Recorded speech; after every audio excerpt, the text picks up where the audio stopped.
दोस्तों दनोइस पर आपका स्वागत है और आज 15 मई दिन शुक्रवार सुबह की ताजा तरीन और बेहद जरूरी खबरें लेकर आपके सामने हाजिर है। दोस्तों आज की वीडियो में बड़ी खबर निकल कर आ रही है प्रवासी मजदूरों और गरीबों को लेकर। सरकार ने किए हैं कुछ बड़े ऐलान, बताएंगे आपको पूरी बात विस्तार से। और एक बड़ी अपडेट निकल कर आ रही है कोरोना वायरस को लेकर। जी हां दोस्तों, WHO ने कोरोना को ना खत्म होने वाली बीमारी बताया है। और दोस्तों अब सेना में गरीब मजदूर होंगे सीधे भर्ती, इसे लेकर भी एक बड़ी खबर निकल कर आ रही है। और साथ में ही विजय माल्या को अब भारत लाने से कोई नहीं रोक सकता, इसे लेकर भी एक बड़ी जानकारी निकल कर आ रही है। और चीन ने 12,000 मिसाइलों का मुंह इस देश की ओर कर दिया है, जानेंगे पूरी बात को विस्तार से। और साथ में ही मौसम विभाग ने जारी कर दिया है अलर्ट। जी हां दोस्तों, इन सभी खबरों की जानकारी आपको विस्तार से मिलने वाली है, वीडियो को अंत तक जरूर देखें। तो बिना किसी देरी के चलते हैं अपनी पहली खबर की तरफ। कल वित्त मंत्री निर्मला सीतारमण ने प्रवासी मजदूरों और गरीबों के लिए कुछ बड़े ऐलान किए हैं, उनको विस्तार से समझ लेते हैं। जी हां दोस्तों, वित्त मंत्री निर्मला सीतारमण ने अपने दूसरे प्रेस कॉन्फ्रेंस में गरीब, छोटे किसानों और प्रवासी मजदूरों के लिए बड़े ऐलान किए हैं। इस दौरान उन्होंने प्रवासी मजदूरों के लिए मुफ्त राशन का भी ऐलान किया है। उन्होंने बताया कि जो लोग गैर कार्ड धारक हैं उन्हें प्रति व्यक्ति 5 किलो चावल या गेहूं और 1 किलो चना प्रति परिवार दिया जाएगा। यह राशन मजदूरों को अगले 2 महीने तक दिया जाएगा। इसी के साथ वित्त राज्य मंत्री अनुराग ठाकुर ने बताया कि लगभग 8 करोड़ प्रवासी मजदूरों को इससे लाभ मिलेगा। इस पर 3,500 करोड़ रुपए खर्च होंगे। उन्होंने बताया कि इसे लागू करने की जिम्मेदारी राज्य सरकारों की होगी। अनुराग ठाकुर ने बताया कि जो लोग नेशनल फूड सिक्योरिटी एक्ट में नहीं आते या जिन्हें राज्यों का राशन कार्ड नहीं मिल पाता, वैसे ही मजदूरों के लिए ये प्रावधान किए गए हैं। वित्त मंत्री की ओर से बताया गया है कि राशन बांटने में तकनीक का इस्तेमाल किया जाएगा। इसके लिए उन्हें one nation one ration card योजना का ऐलान किया है। इसके तहत राशन कार्ड धारक देश के किसी भी हिस्से के हो, किसी भी राज्य के हो, वो कहीं से भी राशन ले सकते हैं। इसी के साथ वित्त मंत्री ने बेघरों को भी मुफ्त खाना खिलाने का ऐलान किया है। इसके अलावा राज्यों को राज्य आपदा प्रबंधन कोष के खर्च की इजाजत दी गई है। केंद्र सरकार ने राज्यों को 11,000 करोड़ रुपए SDRF को मजबूत करने के लिए दिए हैं। इससे शेल्टर बनाए गए हैं जिसमें 3 समय का भोजन उपलब्ध कराया जाएगा।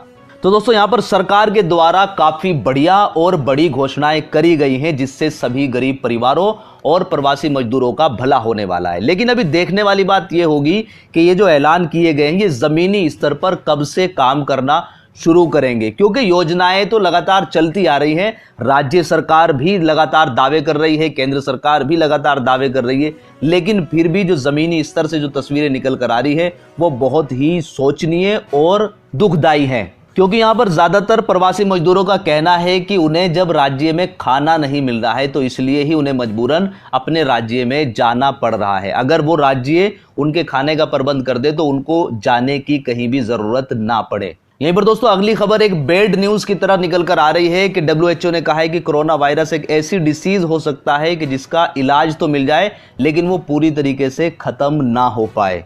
जी हां दोस्तों, कोरोना वायरस के संक्रमण की चपेट में आकर अब तक दुनिया में 2,97,000 से ज्यादा लोगों की मौत हो गई है। वहीं संक्रमित लोगों की संख्या जो है वो लगभग 44 लाख के करीब पहुंच गई है। एशियाई और लैटिन अमेरिकी देशों में भी वायरस का प्रसार तेजी से बढ़ रहा है। भारत जैसे देश में विशेषज्ञों ने आने वाले दिनों में संक्रमण का प्रसार तेजी से बढ़ने की आशंका जताई है। कोरोना संक्रमण से लड़ने के लिए दवाई या वैक्सीन को लेकर कई जगह काम चल रहा है, लेकिन अभी तक कोई भी ठोस नतीजा नहीं निकला है। BBC के साथ विशेष बातचीत में WHO के एक विशेष दूत डेविड नाबारो ने कहा है कि लोगों तक वैक्सीन पहुंचने में 2.5 साल तक का समय लग सकता है। इसी बीच WHO ने कहा है कि यह वायरस HIV की तरह इंसानी दुनिया का हिस्सा बनकर रह सकता है। WHO की ओर से आए इस बयान ने कई चिंताओं और सवालों को जन्म दिया है। इमरजेंसी चीफ माइकल रायन कहते हैं कि हमें इसे लेकर स्पष्ट और तैयार रहने की जरूरत है। संभव है कि कोरोना वायरस हमारे बीच क्षेत्र विशेष का एक अन्य वायरस बन जाए और कभी नहीं जाए। मुझे लगता है कि इसे लेकर कोई वादा नहीं किया जा सकता। यह कब खत्म होगा इसकी कोई तारीख नहीं है। यह बीमारी हम लोगों के लिए लंबी अवधि का संकट बन सकती है। इसी के बीच दोस्तों अगली खबर जो निकल कर आ रही है कि लोग बागों की बेरोजगारी को देखते हुए अब एक नया विचार सामने आ रहा है कि आम लोगों को 3 साल के लिए सेना में भर्ती का प्रस्ताव पारित किया गया है। भारतीय सेना पेशावर युवाओं समेत आम नागरिकों को 3 साल के लिए सेना में अधिकारी के रूप में और विविध क्षेत्र में अन्य स्तरों पर भर्ती के लिए एक प्रस्ताव पर विचार कर रही है। शीर्ष सैन्य सूत्रों ने बताया कि सेना 7 साल की अल्प अवधि के लिए अर्धसैनिक बलों और केंद्रीय सशस्त्र पुलिस बलों से भी जवानों को भर्ती करने पर विचार कर रही है। इसके बाद वे अपनी मूल बल में लौट सकेंगे। सेना के प्रवक्ता कर्नल अमन आनंद से जब इस बारे में पूछा गया तो उन्होंने कहा कि अगर इस प्रस्ताव को मंजूरी मिल जाती है तो यह स्वैच्छिक भागीदारी वाली प्रक्रिया होगी। चयन मानदंडों में कोई भी छूट नहीं दी जाएगी। परियोजना के परीक्षण के शुरुआत में 100 अधिकारियों और 1000 जवानों की भर्ती पर विचार चल रहा है। इसी के बीच दोस्तों एक और बड़ी खबर निकल कर आ रही है विजय माल्या को लेकर कि विजय माल्या को अब भारत आने से कोई नहीं रोक सकता। केवल 28 दिन है विजय माल्या के पास और 28 दिन के बाद आपको विजय माल्या भारत में देखने को मिलने वाला है। जी हां दोस्तों, विजय माल्या को भारत लाए जाने का रास्ता करीब करीब बिल्कुल साफ हो गया है। प्रत्यर्पण के फैसले के खिलाफ सुप्रीम कोर्ट में अर्जी वाली विजय माल्या की याचिका यूके हाई कोर्ट ने खारिज कर दी है। इसके साथ ही उसे अगले 28 दिनों में भारत लाने के लिए सरकार के लिए रास्ता बिल्कुल साफ हो गया है। जी हां दोस्तों, लंदन स्थित सूत्रों के अनुसार ब्रिटेन में माल्या के लिए सारे कानून विकल्प खत्म हो चुके हैं, लेकिन अभी वह ब्रिटिश गृह मंत्री प्रीति पटेल के ऑफिस में दस्तक दे सकता है, जिनके पास उसे भारत प्रत्यर्पित किए जाने पर अंतिम निर्णय लेने का अधिकार है। दोस्तों अगली बड़ी खबर निकल कर आ रही है चीन से। जी हां, चीन ने 12,000 मिसाइलों का मुंह इस देश की तरफ मोड़ दिया है और संकेत दिए हैं कि वो एक युद्ध की तरफ बढ़ रहा है। जी हां दोस्तों, चीनी अखबार वैन वेइपो ने चीन का वार कैलेंडर छापा है, जिसमें बताया गया है कि चीन अगले 50 सालों में किन किन देशों से जंग लड़ेगा। इस आर्टिकल में सिलसिलेवार ढंग से 6 जंगों की भविष्यवाणी की गई है, जिसमें साल 2020 का खास महत्व है, क्योंकि इस अखबार के मुताबिक पहली वॉर इसी साल लड़ी जानी है। चीन के वॉर कैलेंडर का आधार 19वीं सदी के मध्य लड़ा गया अफीम युद्ध है। पहला युद्ध 1839 से 42 तक चला और दूसरा युद्ध 1956 से 60 तक चला और दोनों ही जंगों में ब्रिटेन ने चीन को बुरी तरह से हराया है। इसके बाद अगले 100 सालों तक चीन रोंदा जाता रहा है, जिसे चीन के लोग अपमान के 100 वर्ष कहते हैं। जी हां दोस्तों, एबीपी न्यूज के मुताबिक एक नई जानकारी सामने आने के बाद कुछ सवाल आज चीन के सामने खड़े हैं। चीन ने किसके खिलाफ 12,000 मिसाइलें तैनात कर रखी है? चीन किसे डराने के लिए लगातार सैन्य अभ्यास कर रहा है?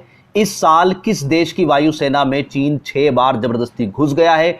चीन पर नजर रखने वाली जानकारों को लगता है कि कोरोना महामारी के बीच चीन का पहला वार उसके एक पड़ोसी देश पर हो सकता है, जो उसके आकार और ताकत में कहीं नहीं ठहरता। वो देश है दोस्तों ताइवान। तो ये ताइवान ही है जिसकी तरफ चीन ने 12,000 मिसाइलें तैनात कर रखी हैं।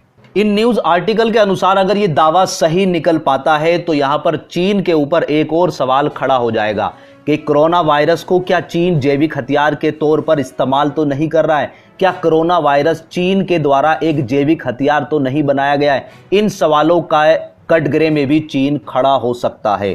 तो दोस्तों बढ़ते हैं अपने मौसम समाचार की तरफ कि अगले 24 घंटे में मौसम विभाग की तरफ से क्या जानकारी निकल कर आ रही है। तो मौसम विभाग बोल रहा है कि अगले 24 घंटे के दौरान असम, मेघालय, अरुणाचल प्रदेश, नागालैंड में हल्की से मध्यम बारिश के साथ साथ 1-2 स्थानों पर भारी बारिश भी हो सकती है।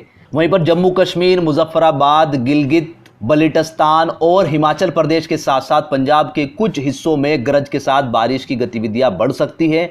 उत्तराखंड और लद्दाख में भी हल्की बारिश के साथ 1-2 स्थानों पर थोड़ी तेज बारिश भी हो सकती है। यहीं पर केरल, आंतरिक कर्नाटक के कुछ हिस्से, मराठवाड़ा, दक्षिणी पूर्वी मध्य प्रदेश, तेलंगाना, आंध्र प्रदेश और आंतरिक कर्नाटक में कुछ स्थानों पर हल्की से मध्यम बारिश की संभावना है। इसी के साथ अंडमान व निकोबार द्वीप समूह पर भारी से अति भारी बारिश की संभावना है। दक्षिणी अंडमान सागर और इससे सटे बंगाल की खाड़ी के दक्षिणी मध्य हिस्सों में समुद्र में हलचल बढ़ती जा रही है। तो दोस्तों ये थे आज के कुछ प्रमुख समाचार। उम्मीद करते हैं कि आपको वीडियो पसंद आई होगी। वीडियो पसंद आई है तो लाइक कीजिएगा, शेयर कीजिएगा और अपना ख्याल रखिएगा। आज की वीडियो में इतना ही। God bless you. Thanks for watching. Bye bye.